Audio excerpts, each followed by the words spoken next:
And here they come now. Brockton Cable Access moving to panelist and then moving to co-host.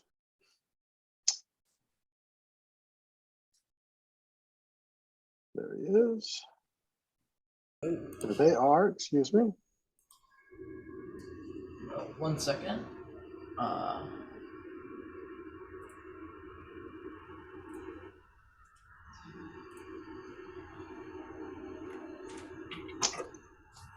And I think Brockton Community Access has a lot of noise going on in the background. Yeah, hold So I muted him.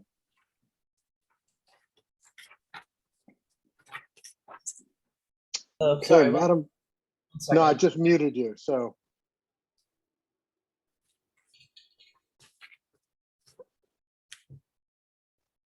Madam Chair, we are ready to begin. All right, good evening, everyone. Calling together the meeting for the Planning Board, February 1st, 2022. First, I have an opening statement I need to read. This meeting is being recorded in accordance with a government order suspending certain provisions of the open meeting law, general law, chapter 38, section 20. Real-time public participation and comment can be addressed to the planning board utilizing the Zoom virtual meeting software for remote access. This application will allow users to view the meeting and send a comment or question to the chair via the question and answer function. Submitted text comments will be read into the record. For those of you joining by phone, press *9.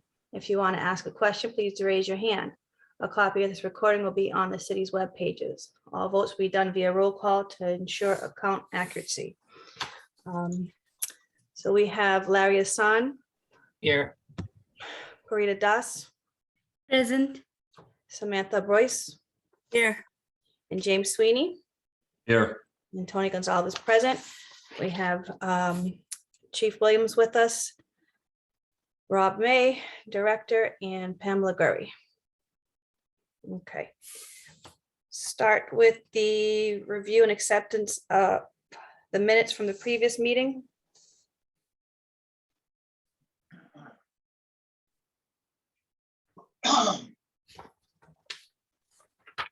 So we will need a motion from a board member to approve the 1-4 and 1-5 meeting minutes.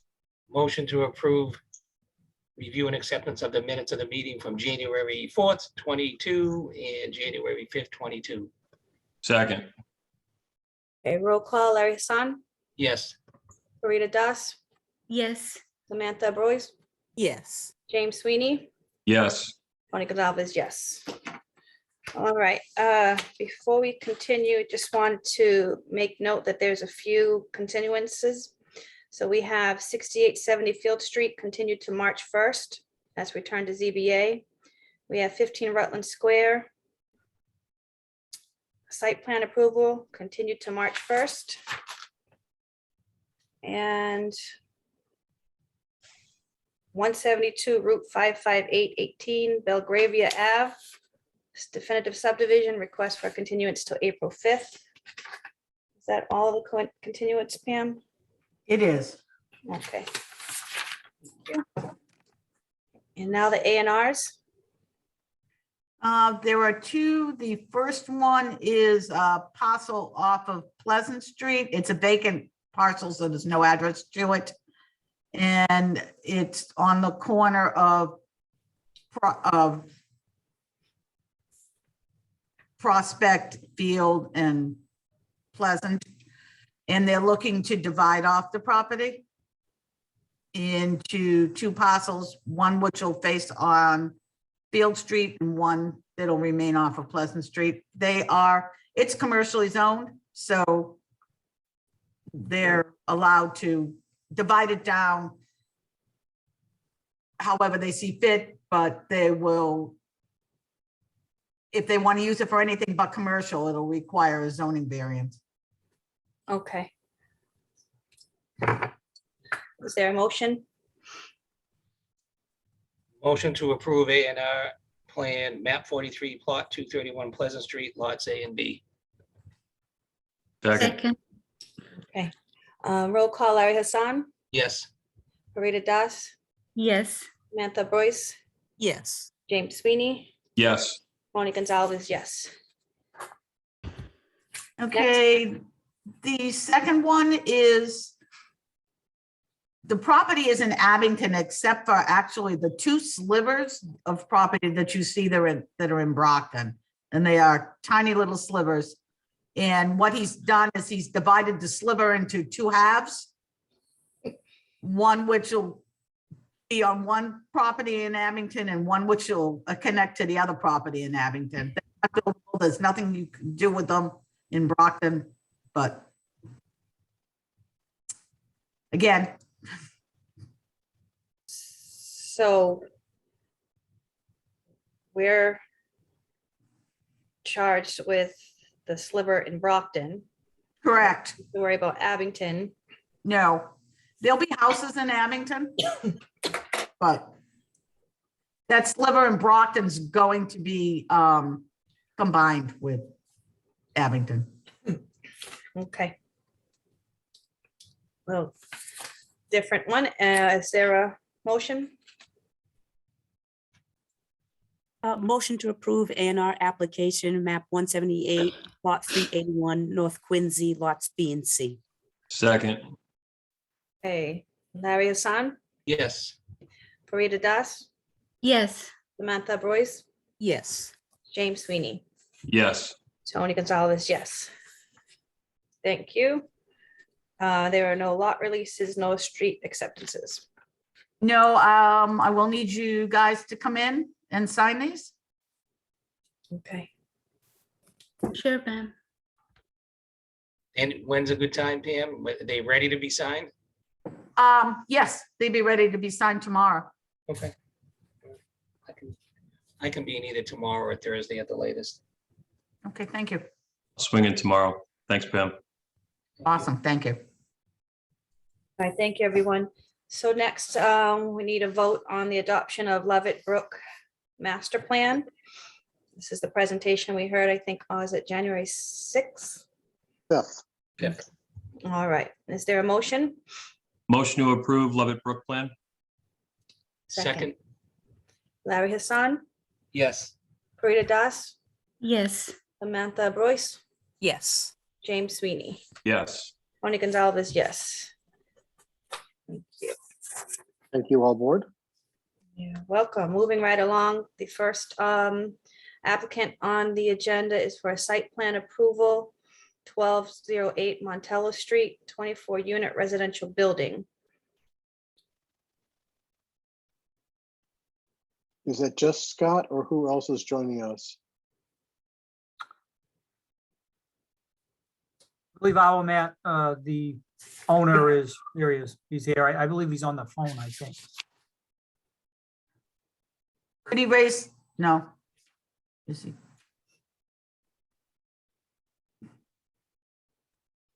But I'm all No set. one here. H, there he is. Okay. Let me promote you to panelist. And there you are in the group. Congratulations. The floor is yours, Scott. Thank you, Mr. May. Good evening, Madam Chair, members of the board, Scott Farrier from Holmgren Engineering, representing Buildar Group, who is proposing a three-story building, a three-story residential building at 1208 Montello Street, right at the corner of Montello and Riverside Ave. It's the site in previous years of a multifamily home that was burned down. It's been vacant now for 2 or 3 years. The previous owner went through the Board of Appeals process a few years back, looking for 32 residential units. That was denied by the Board of Appeals. We then switched the plan, basically the same footprint, but down to 24 residential units with 24 parking spaces. We came to the planning board back about 2 years ago for permission to return to the ZBA. Then shortly thereafter, we received ZBA approval for the plan that's before you. So again, it's a three-story building, 8 units per floor, parking essentially underneath the building. So 24 spaces underneath in the garage, and then 8 units per floor. It's an even break in the building, 12 2-bedroom units and 12 1-bedroom units. So that's the breakdown.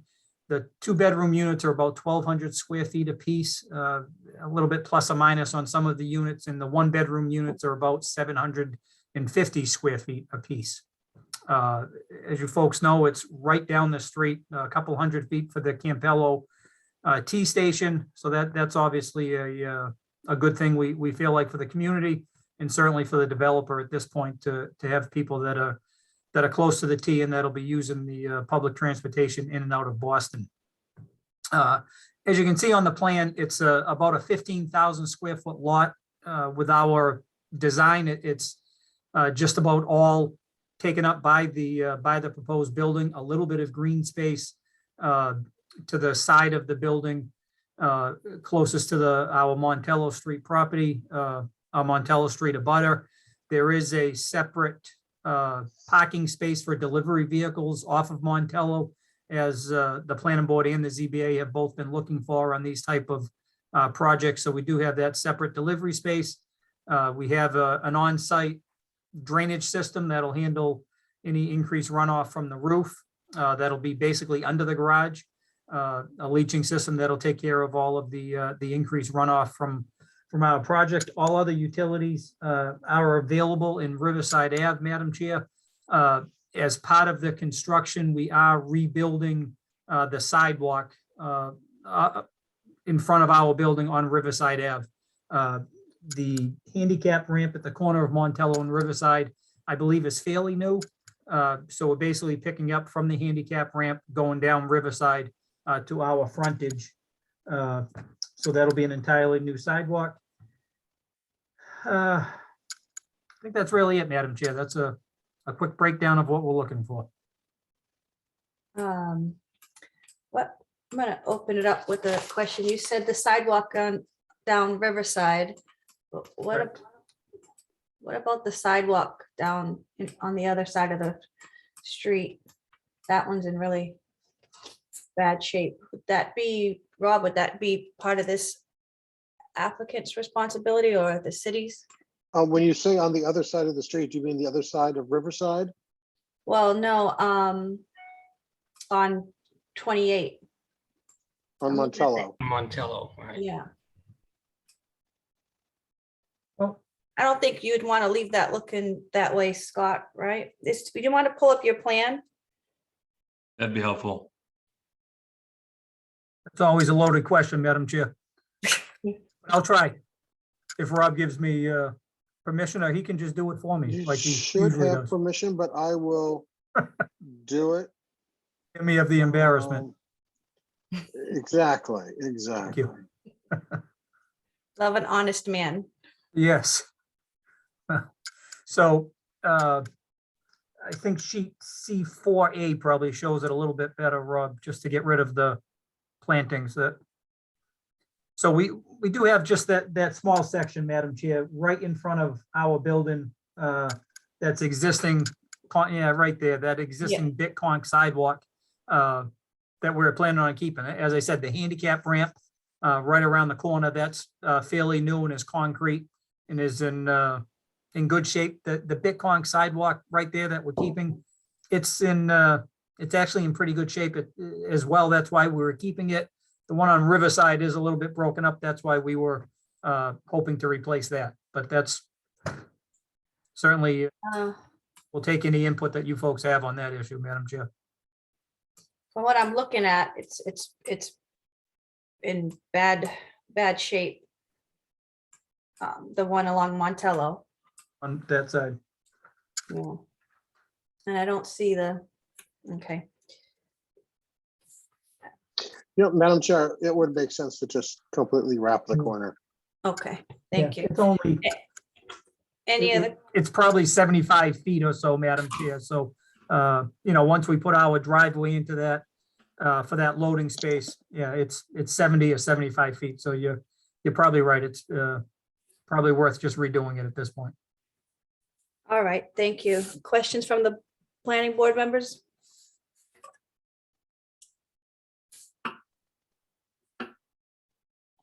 Madam Chair, if I may, we have been working very closely with Scott and the design team and the ownership of this new project. This is exactly the kind of thing that we would like to see happen in the Campello neighborhood, and especially within walking distance of the Campello train station. It kind of is the first, maybe the first project out of the ground on our Campello vision. You know, across the street, across Riverside, we're working with NeighborWorks on a 90-unit residential development. This is really going to connect the community with the train station and knit that back into the neighborhood. So I'm hoping you'll adopt this. Very good. Thank you for that. There's no, Madam Chair, if I may, sure. is there any way, in addition to the plan, we could see the rendering to this? If there is one, Scott? Don't get seasick. There is, Mr. Sweeney. I've got it behind me. You probably can't see it, but there we go. I think it was, the renderings are, yeah, sheets 6 and 7, I believe, Rob, of that set. Yeah, Those are the floor plans. There we go. Okay. I didn't want to move too fast. Well, that, yeah, if you can just scroll up a little bit from there, Rob. That's looking at it from Riverside. The little blocked out section way over to the left would be the entrance to the garage. So as you can see, there's a little bit of a slope change from Montello heading down Riverside to the train station, which actually works in our favor. So we have an at-grade entrance right at the corner of Montello and Riverside for pedestrians to enter the building in the lobby. And then as it slopes down, it works perfectly for our essentially a garage under if it was a raised ranch type of a house. So it works perfectly for that. And then the 3 stories of residential up above it.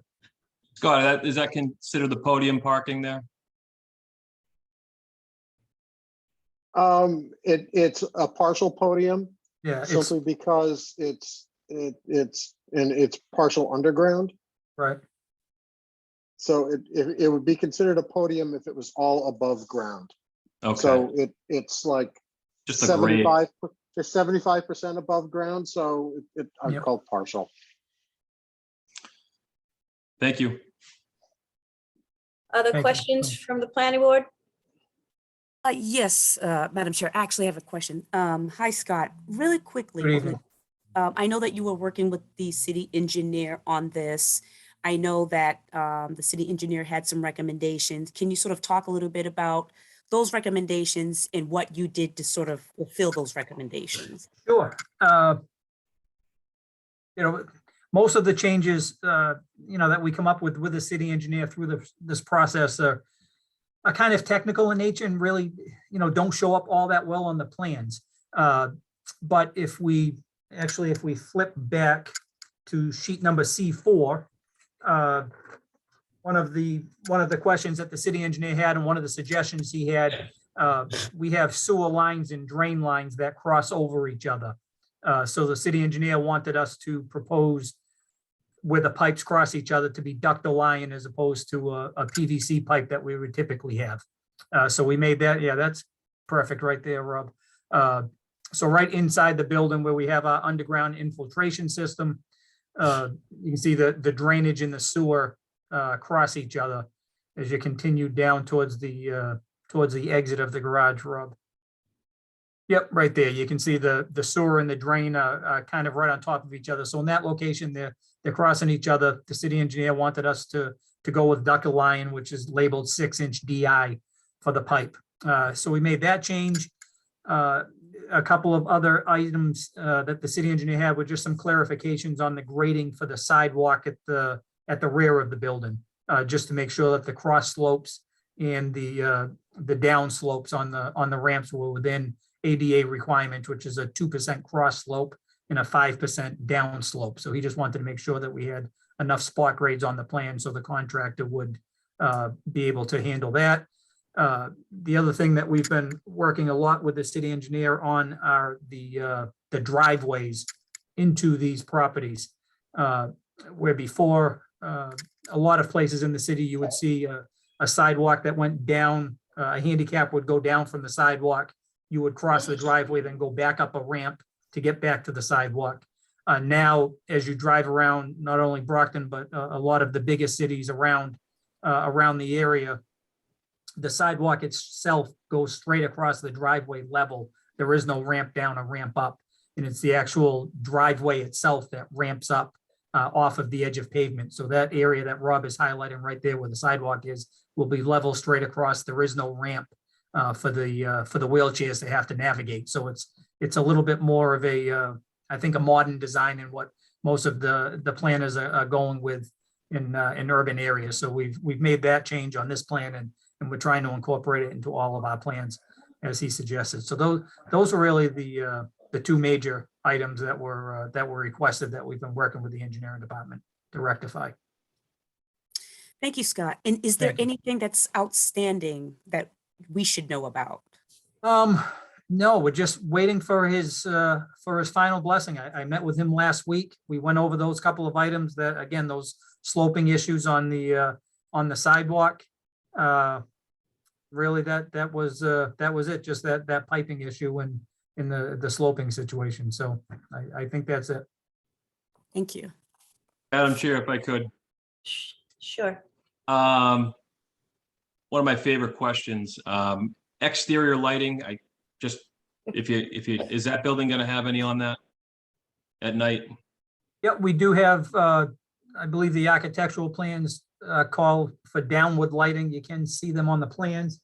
And in addition to that, we've proposed, There's uplighting here. yep, uplighting there for the sign. One of the plans that you had up, Rob, I think the other one we were looking at with the garage showed the lights. Yeah, right there on the It's side of the right garage there. entrance. In addition to that, we're proposing two of the city of Brockton lanterns that you've been putting around the downtown area. One of them on Riverside, one at the intersection of Riverside and Montello, and then further down our frontage on Montello Street as pedestrian lighting and a little bit of lighting for the building. It's right on top of the sidewalk. So we've added those that you folks have been seeing pop up all over the city. Scott, so what you're saying is it's going to continue with the downtown themed lighting, city lighting Exactly. for that area? Okay. Yes. Okay, other questions before we open it for public comment? So I have a question. So on the Riverside Road, you have a CMU wall, and I don't see any light there. I don't know, is that enough what you described right now or Well, not? we've got those two lanterns right there that Rob is pointing to, the downward facing light. So that'll give you light as you enter into the Yeah. garage. Yeah, from from the garage entrance to the main entrance, I don't see any light there in that whole wall. The Yeah. entire, you mean the entire, yeah. sorry, you mean the entire Yeah. building, right? Yeah. Yep. Yep. Mhm. We felt like there is going to be some lighting at the corner of the building there, that upward lighting that Rob spoke about originally. But in addition to that, we've got those two lamp posts that we have right on the sidewalk. So the feeling was that, especially the one right in front of the door, that would give plenty of light into that entrance. And I believe, Scott, there's a street light here Right. and here. Right, exactly. Seems like it's such a beautiful building, you'd want to see it at night. Mhm. And how many stories are we? 4 or 5? 3 stories plus the garage. Okay. So, So I agree with James, additional lighting, as long as we don't make it look like Las Vegas. you could certainly, Just sort of, I guess that comes into the wattage. Yep. So just, it's beautiful. We want to see it. I think it would attract other investment to do the same when you drive by in Brockton downtown at night. we'll make sure the architect adds those for on the final set. Thank you. So would we And- want to specify downward lighting from either the middle of the building or the top of the building corners? I would think in the center Yep, of these Center. piers. Up and down from the center? Yeah, right on the second floor, basically. Yeah, up and down. I do want to remind, this section is open. And Right. so the light from the garage will also shine through this opening That's a and good point. onto the sidewalk. Yep. I do agree the middle of the building would be good. You Very had another nice. question, Parita? Yeah, I have one more question about the main entrance. I see that it's kind of in the corner. So, I was wondering, do you have any kind of signage for the wayfinding, whoever is coming from Montello side? Because it's kind of hidden, right? So, There will be a building sign typically, and I don't know if they show up on these plans. But typically that, the yellow architectural feature on the building going all the way up, that kind of looks like an elevator shaft right there in the front. Typically, that's where they would, we would have a building sign. So I'm sure there will be one there just to You set might the want building. a smaller sign here. Right. mhm. Because the building name will sit on this panel. Yep. As a larger, Larger Okay. feature. this Okay. may, I as you're did walking not down see the that in street, the you'll notice elevation. this. Yep.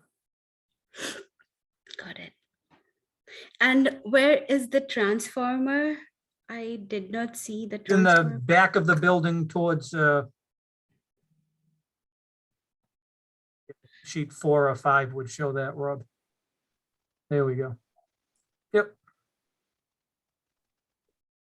Yep, either one of those. Yeah, so right there, the back of the building, closest to our neighbor. Yep, exactly, right there, the square area with we've got arborvitae in front of it, but that's, that would be the transformer, right in that green area. Okay. And the electrical room back here. Right. We don't have, obviously, a lot of room for a transformer, so that's the best place we could put it. Okay, other Uh, questions? I've got one last one. What's on from the street, what's on the right side there? In that, I mean, it almost, the footprint looks like almost like a handgun. Yeah, it's a sidewalk around the oh, you're right there, that's an existing house. Okay, all right. Yes, Thank you. yep. All right, if there are no other questions, Rob, you want to open it up to the public? Yes, I need to stop sharing to do that. So, if there's anybody from the public who would like to comment on this plan, please use the raise your button icon or raise your hand icon at the bottom of your screen. If you hover over the bottom of your screen, you should have a menu bar that opens up. You just simply click on that raised hand and we'll allow you to speak. And I do not see anyone with their hand raised at the moment. Okay, And so we shall continue. all right, just to recap a few things, if this was to be a motion, repair the sidewalks on the Montello Street side, additional lighting downward the middle of the building. And we'd also need to make sure that the city engineer signs off on all that he needs to. Did I miss anything, Pam? The exterior lighting. Yeah, the downward lighting in the middle of the building. It's more of like a sconce lighting, but however you want to phrase Up and down. it. Okay, up and down. All right. Nothing else, Pam, from the engineer we have to clear for conditions? Like I said, the plan was dropped off yesterday. So I'm sure he hasn't had a chance to review it. So as long as you include that condition in there, that Okay, nothing gets signed and no building permit issues. all right, is there a motion? Motion to approve with the said conditions. Second, Second, all right. Roll call, Larry Hassan, Yes. Samantha Boyce, Yes. James Sweeney, Yes. Rita Das, yes. Tony Gonzalez, yes. Thank you. Thank you, folks. Thank you, Rob, for the help. Have a You're good evening, welcome. guys. Thank you. Welcome. Thank you very much. All right, next up is 432 Crescent Street. It's a preliminary subdivision. Representative J.K. Holmgren. Did he? Scott again. Yeah, but I think he signed off. Oh, He did. well, then, will someone want to message him while we move on to preliminary subdivision, Amelia Estates, W Engineering.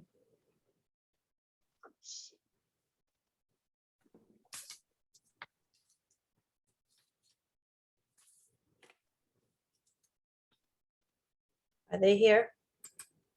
Hang on, did Scott just come back in? No, it's Charlie and Evan. It's, Okay. Move No. them over. And well, I'm trying to email Scott. I'll move them over then.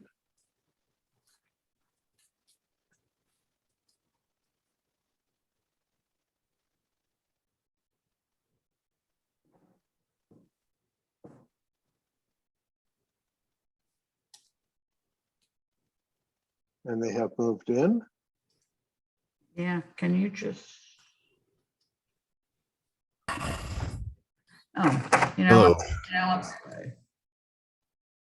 hang on just one second. Evan's got a fancy microphone. Like a podcast. Trying to look professional here, you know. Dang.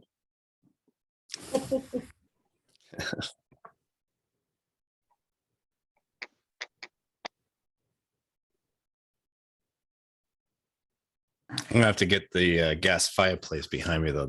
I like that. It's electric. It's cool. Okay. Pam, you ready? I am. Yep. All right. Is Jim on? Evan? Oh, you want Jim? I'll Yes, promote him to please. panelist also.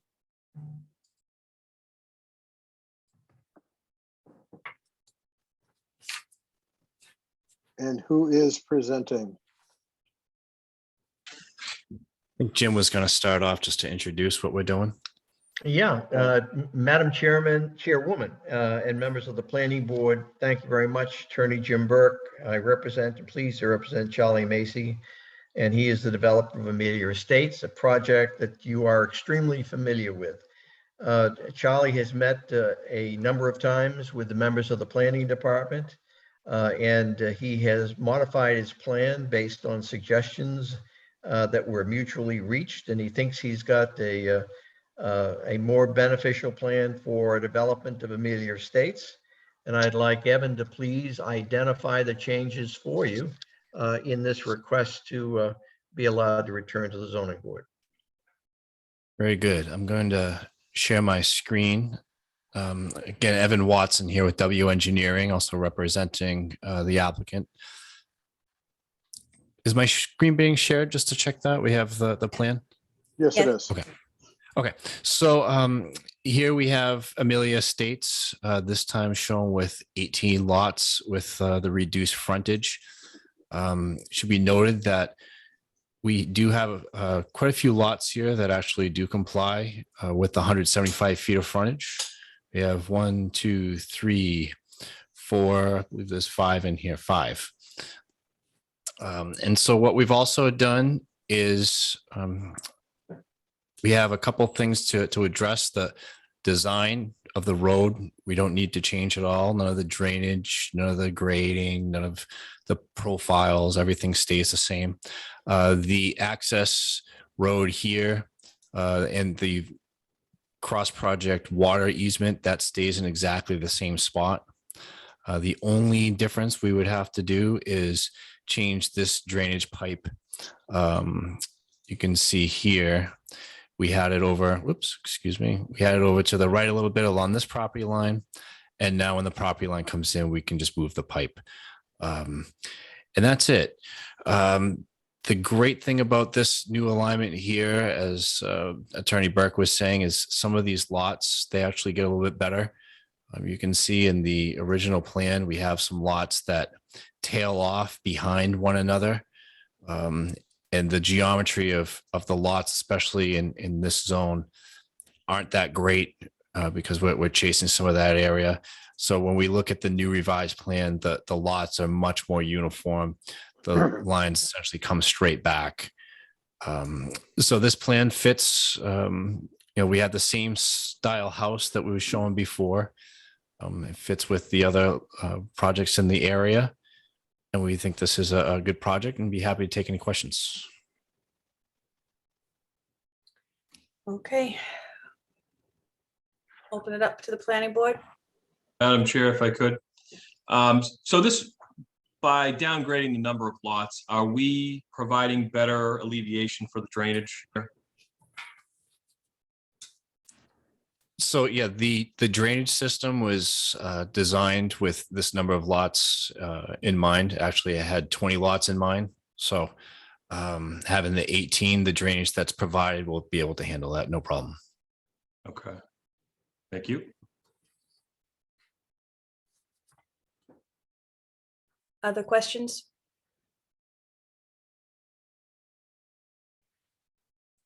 Madam Chair, if I may give some history on this site Of course you may. that we are seeing again. The property owner and the development team came to the city with a proposal to build 18 lots. And it's pretty much the plan that you're looking at now.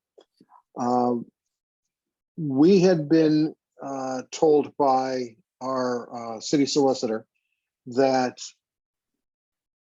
interpreting subdivision law, that if we, the board, were to waive the lot frontage requirement, that would be the same as, granting it a variance. And so they didn't need to go to the zoning board if they wanted a smaller lot that was not 175 feet in width. There was some discussion with a neighbor and the neighbor's attorney with our law department, and the information or the approval to do that we thought we had was reversed, and quite frankly, we still don't know what the right answer is, but the applicant chose to drop the number of lots from 18 to 15. And they were all conforming lots.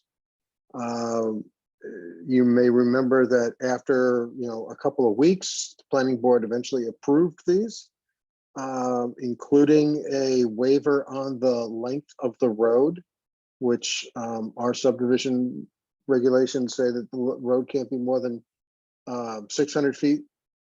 Dead end can't be more than 600 feet. This is now 2,200 feet.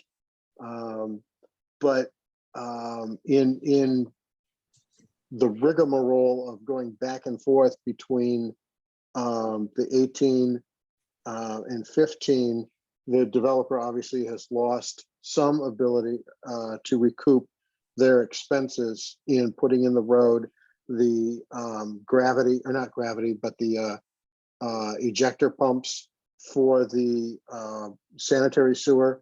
All of that has to be pumped uphill to connect with the gravity sewer system. So obviously the planning board did not think that 20 units was appropriate, but the owner is back with his original plan and hopes that you will consider an 18 unit subdivision. And I'll end there.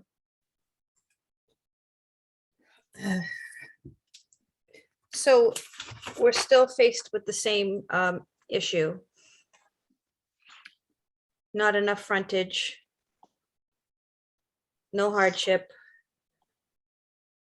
We approved 15 and now we're back for 18 and there's not enough change. If I may, Madam Chairwoman, the standard here is not to be allowed to return to the zoning board with a substantial change, but rather a preliminary subdivision before you with a request that you render an opinion to allow us to proceed to the zoning board of appeals. So there is no need to discuss, and I think Mr. May can agree with this, a hardship at this stage of the proceeding. That solely falls under Chapter 40A, the Zoning Enforcement Act. So I think the standard is, if you think it's a good plan, then you allow the zoning board to make its decision. And I think that's just as simple. And that's why I brought up we're faced with the same issue with not enough frontage, so the issue is still before us. Other planning board members? Yeah, questions? Madam Chair, if I could. So from the 20 to the 18, just so I can get this clear, there's no change in the frontage of the lots. It's kind of the configuration of the body of the lots. Is that what I'm hearing, or what we're seeing here? 20 to the 18, we have more lots that actually conform. So Okay. the difference before is that we were the 20 lot plan showed 3 lots on this cul-de-sac and divided these lots also. And then it also had in order to accomplish that, we had the misshapen lots that had the skinny rat tails, if you will, the long geometry. So it was essentially this same plan in this zone, and we were able to push everything around to get the 20. So this plan from the 20 is we have less lots around the cul-de-sac, and then we don't have to chase that extra area. So we're able to shape out the lots nice and uniform. Okay. And the benefit of the drainage here, is that in addition to that, how you reconfigure it so it also benefits the drainage? Yeah, so that we just have to realign this one drainage pipe so that it goes on this property line. And the general benefit of doing this is, if you look at the geometry of these lots, you have a 30,000 square foot requirement with 175 foot of frontage. So when you take 175 foot of frontage, all these lots end up being oversized and underutilized. So it's not uncommon in the city of Brockton to have a frontage that's commensurate with the width requirement, which is 125. So all along, this was our ultimate goal. But as Rob said earlier, we kind of ended up on a circuitous path to get here. So this matches what's typically done in the city, where we have a width requirement of 125 feet and a 30,000 square foot lot requirement. So when you come in and zoom in here, for 125 feet of frontage, this depth gets us right around 30,000 square feet, right where we want to be. So it utilizes the land better, and it makes sense having the 30,000 square feet and 125 foot width, that the frontage should be 125. When we stretch out to 175, that's where you start seeing the oversized lots that were 40,000 square feet, et cetera. So this utilizes the land better, and it matches the width. Okay. And what would you say would be the average square footage of the homes being produced here? Just on the These lot. I show a width here of 75, I think, by 28. And Charlie could speak up to this actual size, but I expect these to be a 4-bedroom home. These are shown as generic, and they're either a little bit bigger, a little bit smaller than what's already built here on Kelly. About the same size. Okay, so give or take, I would assume towards the end of the cul-de-sac, you might build them a little bigger, but I mean, are we over 2,000 square foot, 4-bedroom? I'm thinking over maybe 2,500 square feet at least. Charlie, yeah, we've maybe about 25 to 2,800. Good evening. It should be pretty much uniform with the existing neighborhoods. Trying to build a nice upscale 4-bedroom home, 2.5 bath, anywhere from 22 to 2,600 square foot. I also wanted to elaborate on a couple of different things. There's actually 6 lots out of the 18 proposed here, which is a third that actually do have the 175 feet frontage. And again, I know that Mr. May and everyone has elaborated of this plan from day one, which we thought this plan was what we were going to propose at 125 feet from day one, that we thought that was within the rules and regulations of the planning board to actually endorse. So obviously somehow that was a misconnect, and I've diligently worked with the input with the planning board and the planners to try to make the best thing we can to conform with all abutting properties that have been approved, keep everything in the neighborhood, and give the lots the most usable area, and still a third of them have the 175 foot. So this plan is significantly different than the last plan that you've seen in 20, all with better area, better usage, and more conforming. So I hope that's all considerable to the board. Madam Chair, Yes. if I could, I have been on record and still am on record as saying that the 30,000 square foot, 175 foot width is a bit ridiculous for Brockton. It's more of an Easton zoning standard, and it was changed for a variety of reasons, but it really is not a good fit for Brockton. There's very few homes that are built on that standard, yet that is what the law is. Until we change it, developers like Mr. Macy are going to have to go into the zoning board of appeals and see if they can find a hardship for making an appeal for a smaller lot or a smaller lot frontage. And as we had been saying earlier, in the 15 lot subdivision, we had 15 lots and 15 of those lots were conforming. In this 18 lot subdivision, we have 6 that are fully conforming, and all of them conform to the 30,000 square foot requirement. In the 20 lot subdivision, I don't remember how many were conforming, but none of them were conforming for lot frontage. I think a few of them were conforming for lot area. So it really gets down to, is the board comfortable with 125 feet of frontage versus the required 175 feet?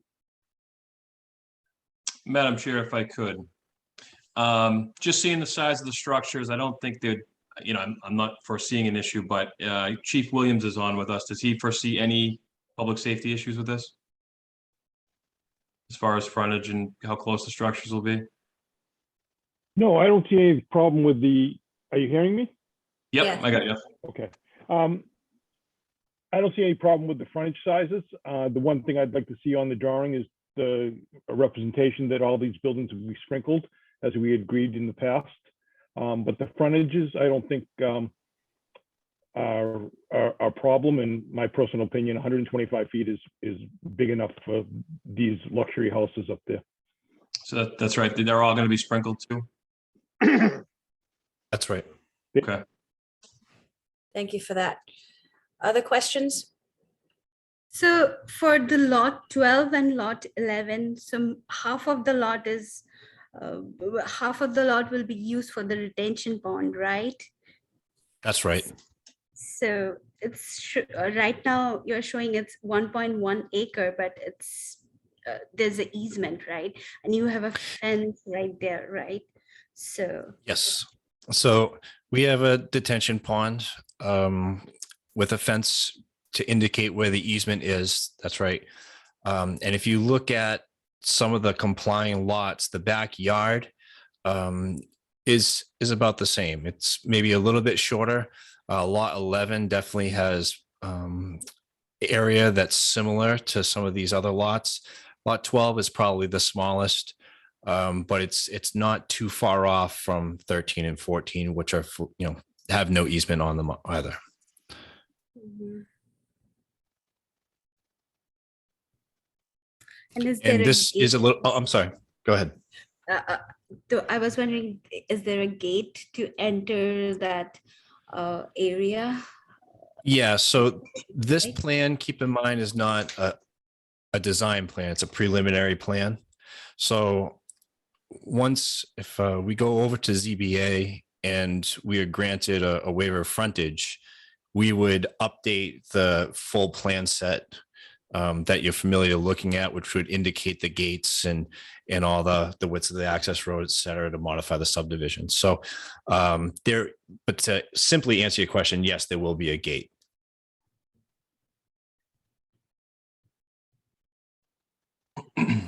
Other questions? Madam Chair, it's Larry. Go ahead, Larry. So could, maybe Rob could help me on this, or Pam, there must be other newer subdivisions that have some of these frontage matters that have been waived by the zoning board. Do we have any examples that could bring to mind, not only for me, members, and Directly to the south. okay, And the extension of Cypress. right, And you can see him moving his cursor. Right. Those were all addressed by the Zoning Board of Appeals. And that site is under construction right now. okay, Yeah, so it has been done. I was joking on the last meeting where, the attorney said it was the gold standard. 20, in my opinion, is too much. This is a more suiting plan, in my opinion, to come before us and back in the ZBA. thank Right, you. other questions before we open it up to the public? Okay, Rob.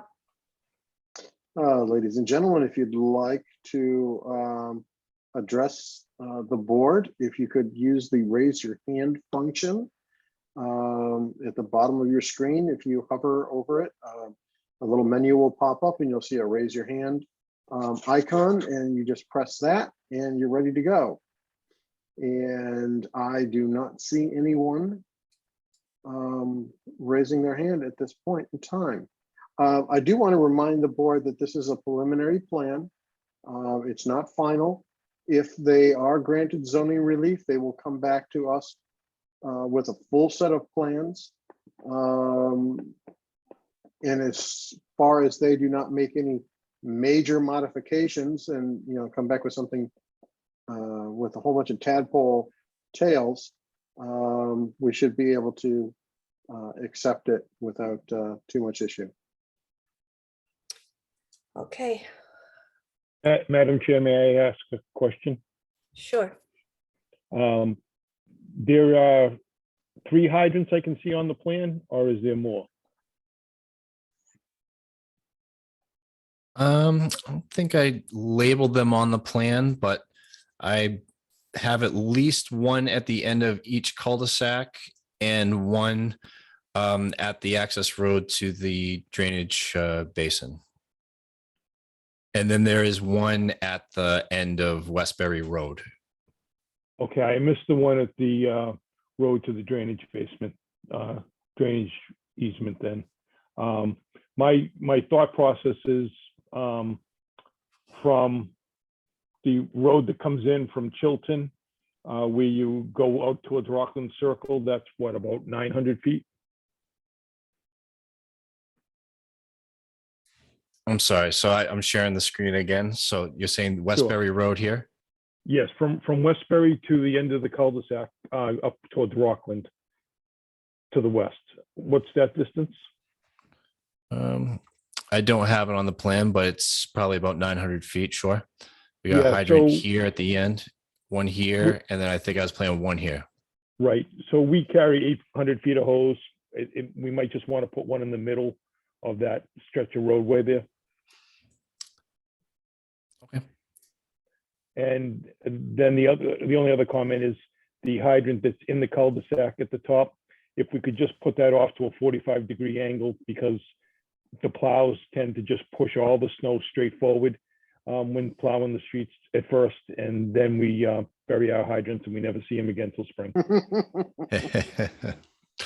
Sure, we can put it off to the side. I like to keep them somewhere near property lines, so we'll either put it, on one of the sides over here. I think this one might be okay, but we can work with you on the locations when we finalize the design plans, without a doubt. Okay, very good, thank you. I just So- had a question really quickly. I'm so sorry. Okay, so there were 15 fully conforming lots before. Is that right? Yes. Okay, all right. And now there are 18 lots that you're proposing, but 6 of them conform in terms of frontage and size. Is that right? That's right. Okay, all right. And the reason for that is, did you say that it wasn't a good use of the lots? So I can share the screen here. So, when you come around the corners here, there's the geometry and the nature of this gives us enough frontage for these lots here. The geometry of the width of this road, this lot, the existing lot, doesn't give us enough depth to give a 125-foot width. So the lot ends up being a little bit wider. So we have adequate area and adequate frontage. And then up here at the cul-de-sac, again, instead of pushing the road out further, we're trying to keep the road a little shorter. And so that gives some extra area for this lot. So we ended up with 175 feet of frontage at the setback. And again, these 2 lots ended up being a little bit oversized. These other lots are almost perfectly, this width of this area here almost perfectly fits for a 30,000 square foot lot at 125-foot width. So that's why you see these, the majority of these are where we're looking for the frontage waiver, and at this cul-de-sac here. Thank you. So Chief Williams, you might be able to answer this, or Rob, but this, the previous plan is where we had the letters on file from the police department and the fire department with no concerns for public safety. That is correct, ma'am. And would those be voided since there'll be additional lives on this road, or does that not matter? I don't think it matters from my end, and I don't think it'll matter from the police department end. That was more concerning the length of the road, not the number of people on the houses that were there. Okay. All right, thank you. Rob, you can open up to the public. Oh, we had already. No one there? And I had nobody raising their hand. Okay, So you can proceed with your, would someone like to make a motion? Motion to grant to ZBA. Second, Okay, roll call. Larry Hassan, yes. Samantha Boyce, Yes. James Sweeney, Yes. Rita Das, Yes. Tony Gonzalez, yes. Thank you. Thank you very much.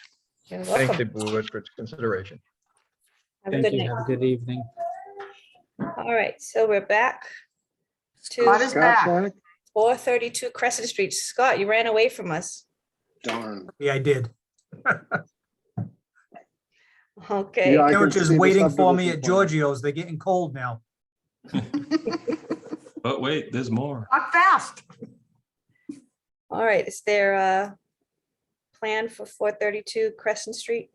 Yeah, sorry about that, Madam Chair. Thank you for not kicking me out entirely. So what we have is a preliminary subdivision, a piece of property on the corner of Crescent and Henry Street.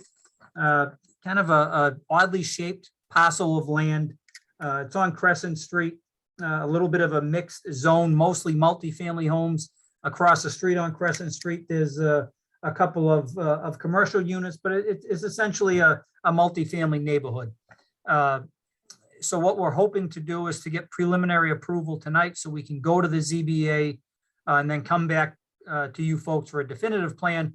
But what we're looking to do is to divide the property into 3 lots. Lot A on Crescent Street would be a 7,200 square foot duplex home. The houses immediately around it are 2-family units to the left, to the rear, and also across the street. Those are 2-family homes. So we're hoping that the board and the ZBA would find that Lot A kind of is in fitting with the neighborhood. Lot B has the existing home on it. It's a 3-bedroom, an existing 3-family dwelling. That'll have about 11,000 square feet on it. The access is currently and will remain off of Henry Street. Then the third lot would be Lot C, about an 8,700 square foot lot that has frontage on Henry and Moulton Street. That one is kind of tucked in that corner where they're on Henry Street and Moulton Street. There are mostly 1-family homes, so we proposed a 1-family home on that one. It would most likely be a 4-bedroom home, enough of a driveway for 2 cars on it. And we felt like also Lot C would fit in with the neighborhood. So that's our plan. So we're just looking for preliminary approval for you folks that would allow us to get to the ZBA and see if they agree with us on this lot division plan. All right, so I'll open it up to questions. Scott, talk to us about parking, starting with Lot B. How many do you Yeah, have? so Lot here? B, You as I have? said, it's an existing 3-family. It's got an existing driveway that'll remain. It's enough for 4 cars. There's a little short driveway just off of that that used to be used to get into that existing garage, but right now we're going to be tearing that garage down. So we would have about 5 parking spaces for that existing 3-family home, Madam Chair. And you need how many? Zoning, we need 2 per unit. So you'll have 5, but you need 6. Exactly. Madam Chair, it's Larry. Question, Scott? So Sure. you're gonna remove that garage, because I was looking at that, it's so close to the lot line on C. Exactly. Is there not enough room to get another parking spot in there? Looking at it now, we should probably put 2 parking spaces right there where that garage is. So we'd Yeah, have 4 in the big driveway. We could eliminate that little stub and put 2 spaces right there where the current garage is. That would, I mean, it looks like these rooms, it's kind of on an elevated area back there. Yep. Where it's located, but it looks like to me, you could get 6 spots out of that if you're gonna remove that garage. But Yeah. the other concern is on Lot A, being so close to Crescent Street. yeah, and I can explain that one, Mr. Hassan. There's a section in the zoning bylaw, 2713, but I'm sure that's not the right section. But there's a section in the bylaw that allows you to, instead of holding the 30-foot front yard setback, it allows you to hold the average of your 2 abutting houses, your house to the left and your house to the right. And the main reason for that is in a situation like this, you don't want to have a brand new house sitting back 35 feet from the street. If your neighbors are 10 feet from the street, it'll look like the house was just dropped in place there and doesn't really fit in. So in this case, the house on Lot B is 8.5 feet. The house on our abutting property is 8 feet on number 412 Crescent Street. So we chose to hold a 10-foot setback on that one.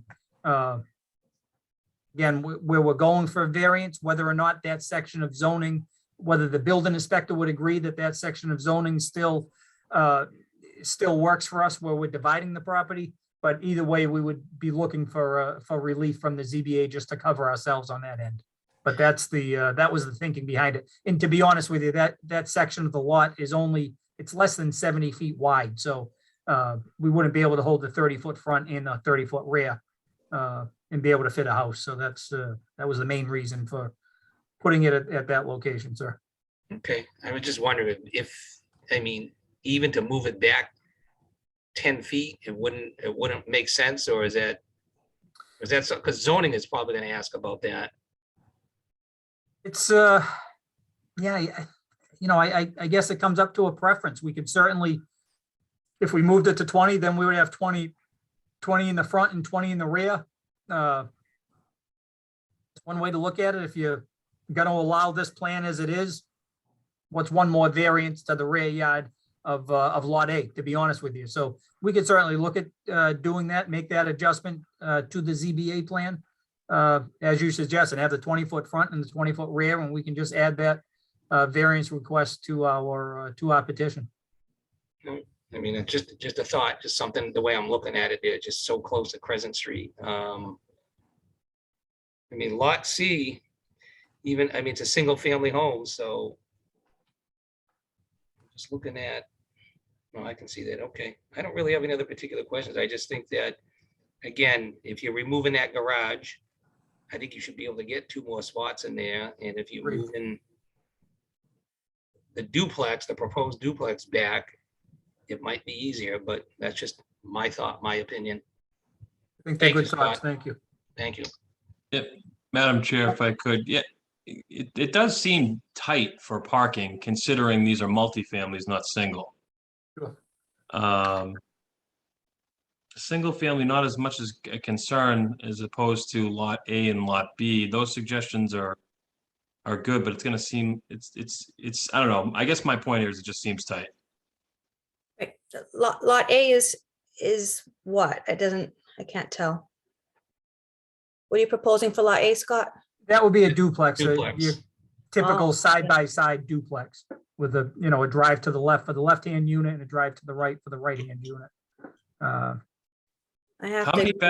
many bedrooms are proposed in each duplex, in each side? It would be a typical 3-bedroom Three-bedroom. duplex. Yeah. Okay. In the multi, I'm sorry, in the 3-family? To be honest with you, I don't know. Okay. I don't know. I could probably pull the field card and get you an answer, but I don't know off the top of my head, Mrs. Swing. No, that's all right. But typically, I guess this one comes down to parking, where we like to consider maybe a spot and a half per bedroom. Oops. He's gone.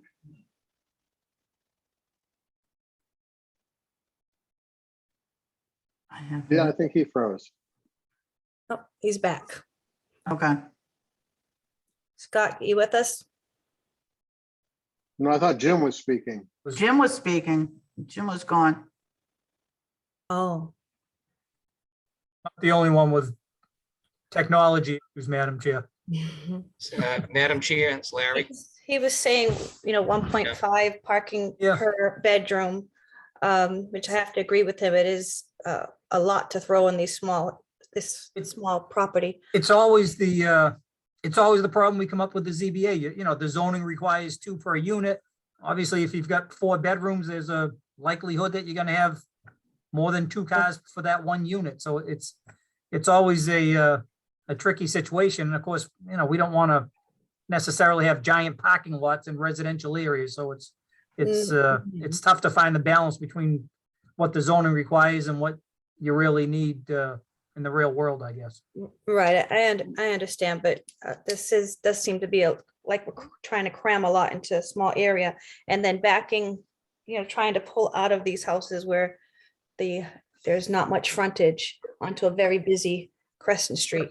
Exactly. I think the Henry Street and the Moulton Street are, typical residential streets, not as much of an issue, but I understand backing onto Crescent Street isn't, I'm sure is a little bit of a scary situation most of the time.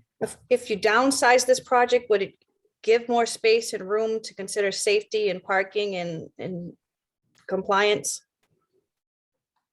Well, we did talk about that, Madam Chair. We said, if the ZBA denied it, we really have no other way to divide the property just because of the location of the existing home. So forgetting the size and all those issues, it makes sense that you would get 1 lot to the right of the building on Henry Street and 1 lot to the left of the house on Crescent Street. So, if you eliminated the house on Lot A, I guess the only thing you could do, you could add another parking area for the existing 3-family home off of Crescent Street, just to give them more parking than they currently have. That's one thing you could do, and then still have Lot C as a standalone single-family home that kind of fits in with the neighborhood and, you don't have as many issues coming in off of Moulton Street. Or, you know, on the other hand, you could keep Lot A and turn Lot C into additional parking. So I guess there's two different ways to cut it, but we just felt like with the shape of the property in the size of the neighboring lots, that it made sense, at least from a geometric point of view for the lots, to divide it this way. I certainly understand your concerns, and as I said, it comes up every month at the ZBA about parking on these lots that we're trying to get multifamily homes into. It's definitely an issue. Madam Chair, Yes. if I may, I think in our review internally, Lot A is a very difficult sell. You know, given that it's a two-family on the smallest lot, with very tight parking and backing out onto Crescent Street. And I think it's a reach too far. If Lot A and Lot B were combined, I could see a 2-lot subdivision with Lot C being developed and Lot A and B, you know, as one lot with the 3-family house there, with, you know, with parking improved. Yeah, we could, Kind of if where that I was a going. situation, you could come up with a parking lot where you could, you know, in a small parking lot, but you could drive out of the new parking you would put there as opposed to backing out. So we would at least resolve that Something issue in here of, that you come in and come out. exactly. Yep, back out in your parking lot and drive out onto Crescent Street. So you'd be driving in and driving out, and that would, I think, Yes. help the situation on Lot B. And then, you know, we don't have to build the parking lot as Mr. Hassan, the driveway that Mr. Hassan was speaking about, where the existing garage is. We could just tear it down, green that up, and put the additional This parking whole off area of could Crescent become Street. green. Yeah, Because I believe the house faces this way, does it not? it does, So you're So- really parking in their front yard. exactly. So where does that leave us if you were to consider that? Madam Chair, Yes. your choice with this is you let it move on to the definitive the way it stands. You deny it, or you recommend changes. So you can move it to the definitive stage with particular recommendations or particular conditions. Ask for a continuance. Yes, you may.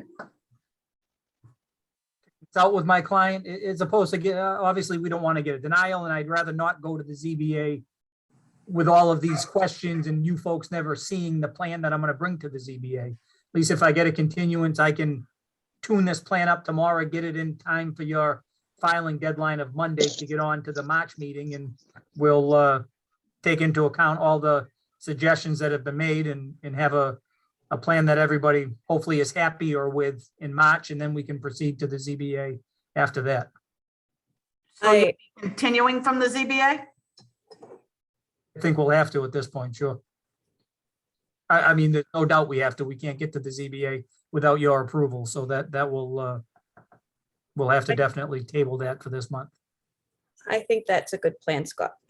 Okay, thank you. Okay, so do we have to take a roll call vote on continuing this, Pam? Yeah, continue to the yes. next meeting. So, do we need a motion first or just a roll call? Please. A Motion. motion? Motion to continue to the next meeting, 432 Crescent Street. Second, Okay, roll call, Larry Hassan, Yes. Samantha Boyce, Yes. Rita Das, yes. James Sweeney, Yes. Tony Gonzalez, yes. Thank you, Scott. All right, thanks for the input, folks. Who seconded leaving. that? I didn't. Me. For Rita. There Okay. you go. All right. Any other business? If If not, is there a motion to adjourn the meeting? New adjourn. Second, Second. Larry Hassan, Yes. Samantha Boyce, Yes. Rita Das, Yes. James Sweeney. Yes. No. Yes. No. All right. Good night, all. Good night. Everyone, have a good night. Bye-bye. Night.